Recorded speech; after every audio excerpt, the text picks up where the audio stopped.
A typical afternoon at a grocery store in Ohio turned into an unforgettable moment when an unexpected confrontation disrupted the usual hum of daily errands. Shoppers moved through the aisles, casually selecting items, some lost in thought while others engaged in quiet conversations. Among them was Jordan, a young black man dressed casually in a blue hoodie and jeans, navigating the store while texting on his phone. He blended effortlessly into the environment, carrying a small basket of groceries. However, near the produce section, an elderly woman, likely in her late 70s, adjusted her glasses as she reached for a bag of apples. Dressed in a faded cardigan with carefully pinned silver hair, she had an air of impatience as she muttered under her breath. Then, in a voice loud enough for others nearby to hear, she turned to Jordan and said, "You people don't belong here."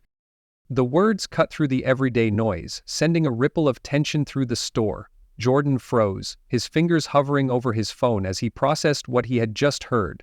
A few shoppers nearby exchanged uncomfortable glances while others pretended not to notice. The elderly woman, unwavering, went further. "Why don't you go back to Africa where you came from?" she added, her tone sharp and cutting. The air seemed to thicken as the rhythm of the store came to a halt, replaced by an eerie silence. The weight of her words hung in the air, creating a moment of palpable unease.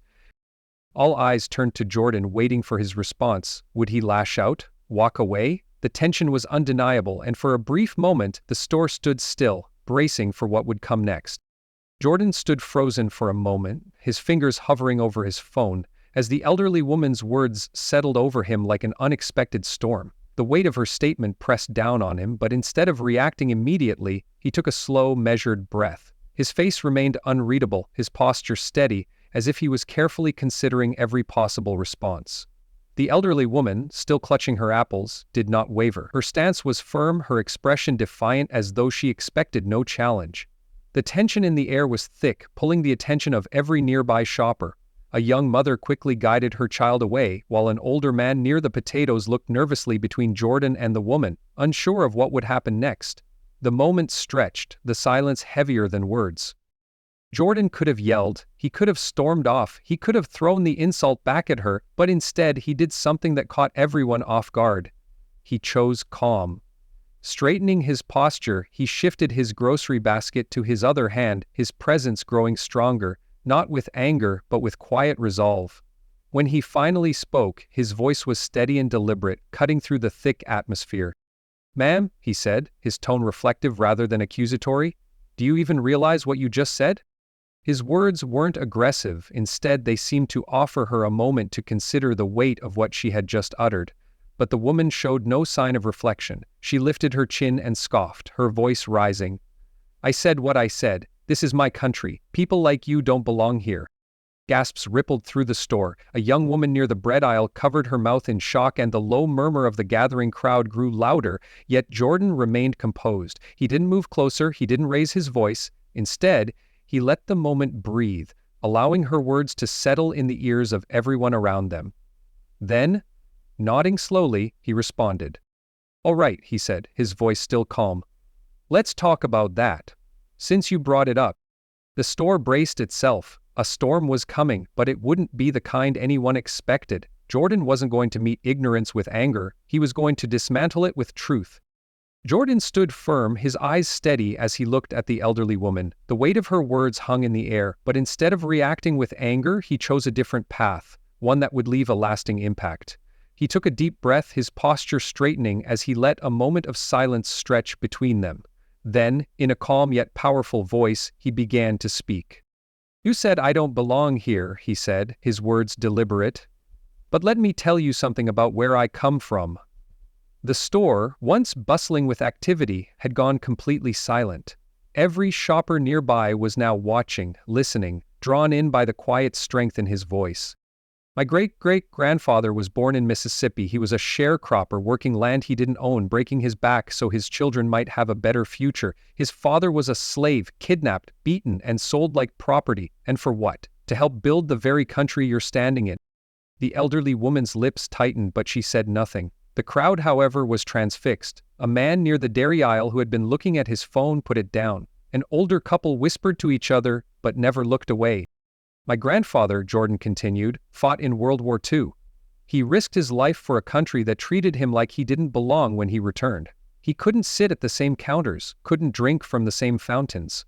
But he stayed. You know why? Because he believed in this country's promise, even when it didn't believe in him. The store held its breath, waiting for what would come next.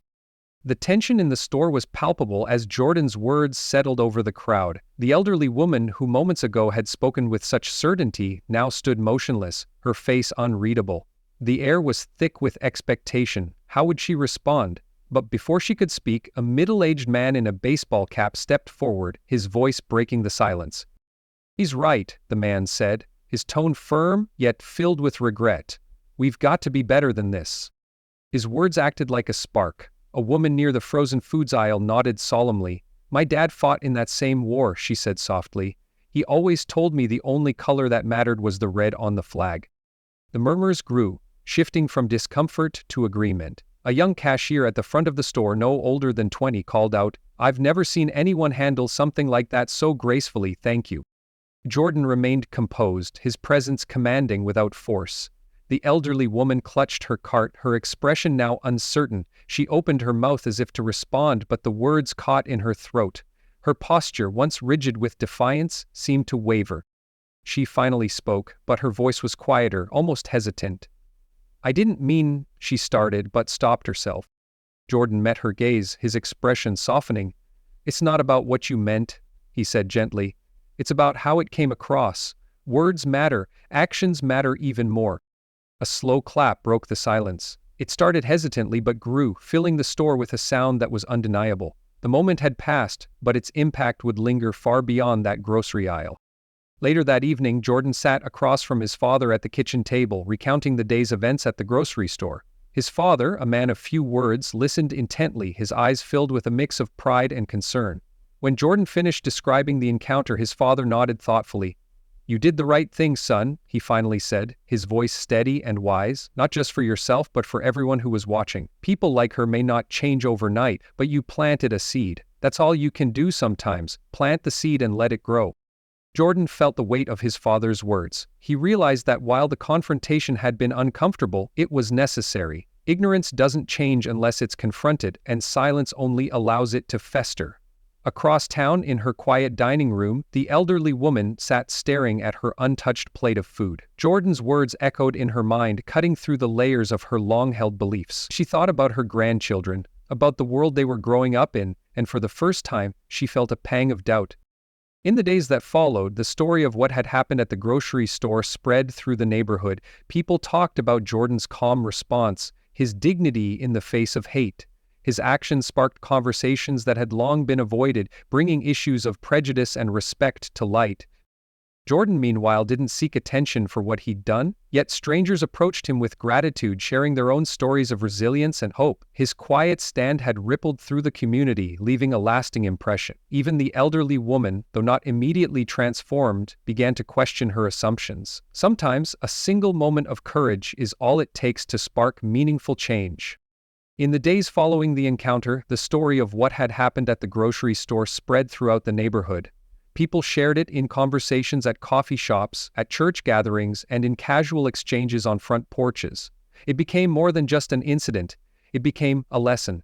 Jordan's calm and dignified response resonated with many, sparking discussions about prejudice, respect, and the power of standing up for what is right. At the grocery store, employees spoke about how they had never seen someone handle such a situation with such grace. Customers who had witnessed the moment firsthand recounted how Jordan's words had shifted the energy in the room, turning an act of ignorance into an opportunity for learning. Even the elderly woman who had once spoken with such certainty found herself unable to shake the encounter. She replayed Jordan's words in her mind over and over. For the first time, she began to question the beliefs she had held for so long. It wasn't an immediate transformation, change rarely is, but a seed of doubt had been planted. She found herself thinking about her own grandchildren, wondering what kind of world she wanted them to grow up in. Jordan, however, moved forward without seeking recognition. He had no interest in fame or validation, but as he went about his days, strangers approached him, some to thank him, others to share their own experiences with prejudice and resilience. His quiet stand had left an impact beyond what he had imagined. Sometimes change doesn't come from loud protests or heated arguments. Sometimes it starts in a quiet moment, in a grocery store aisle, where a single voice chooses to confront hate with truth. and sometimes that is enough to shift the world, even if only slightly, towards something better. Moments like these remind us of the power of kindness, strength, and truth in the face of ignorance. Jordan didn't raise his voice, nor did he resort to anger. Instead, he stood firm, letting the truth speak for itself. His words weren't just for the elderly woman. They were for everyone watching, for the silent witnesses who had hesitated to intervene, for those who had encountered prejudice but never had the chance to respond. He showed that standing up doesn't always mean shouting. Sometimes it means speaking with conviction and letting wisdom cut through the noise. As he left the grocery store that day, the air felt different. The tension had faded, replaced by quiet reflection. Some shoppers looked inspired, others thoughtful, but all had been changed in some way. Outside, the sun was beginning to set, casting long shadows across the parking lot. Jordan noticed the elderly woman sitting in her car, gripping the steering wheel tightly. For a moment he considered walking over to her, but then he decided against it. Some lessons take time to settle. He had already said what needed to be said. That evening, as he sat with his father, reflecting on the encounter, he understood something deeper. Change doesn't happen overnight, but it begins with moments like these. His father's words echoed in his mind. You planted a seed, that's all you can do sometimes, and in a way, that was enough. The story didn't end in that grocery store. It traveled beyond those aisles, sparking conversations, challenging long-held beliefs, and reminding people that words and actions matter. They can divide or unite, hurt or heal, and in that moment, Jordan had chosen to heal.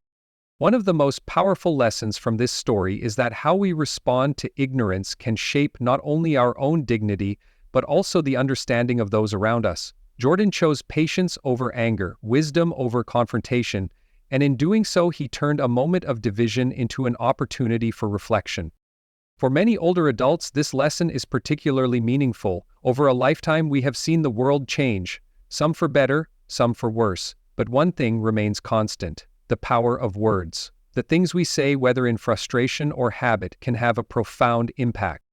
This story reminds us that it's never too late to learn, to reconsider, or to grow. Just as the elderly woman in the store had an opportunity to reflect on her beliefs, we too can challenge our assumptions and strive to be better. It is not about blame, it is about understanding that kindness and respect build bridges where division once stood. The words we choose, especially in moments of disagreement, can either deepen wounds or heal them. The choice is always ours. And as Jordan showed, sometimes a calm voice can be the most powerful force for change.